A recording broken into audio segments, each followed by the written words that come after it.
izquierdo, que te corta por su arriba. Guacha el piso meneando para abajo.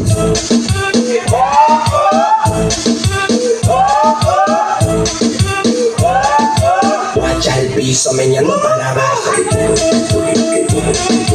Vai aumentando devagar a intensidade.